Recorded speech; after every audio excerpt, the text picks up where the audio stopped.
can just expand how taking a top-down approach and considering human needs and behaviors in system design can change the status quo in InfoSec?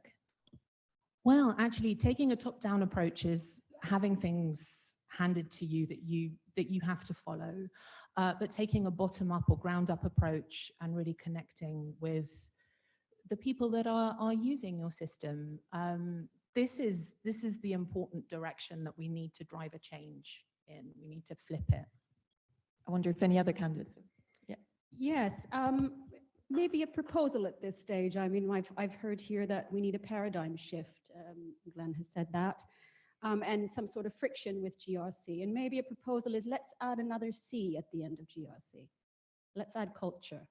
And I say this because of my own research. I did a research project. It was looking at, which relates to cybersecurity here, which looks at how organizations can enforce ethics in practice. And the focus was with international organizations who were developing and implementing humanitarian projects in the field. So as these organizations, they had their standards in place. International obligations in place as well. They had governance systems in place. They had procedures, they had policies documented, signed. They had everything on paper.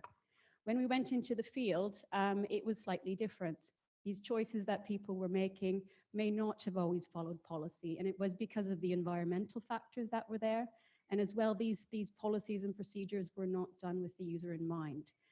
So some of the factors that came were unreliable electricity supply, for example, local gangs, community animosity towards them, fatigue, stress. All of these components affected the actual decisions that humans were making. So I think Mario, you've written on this as well, on this role frictions as well. So I think understanding the user really is the point here, and looking at it from the bottom up as well as from the top down.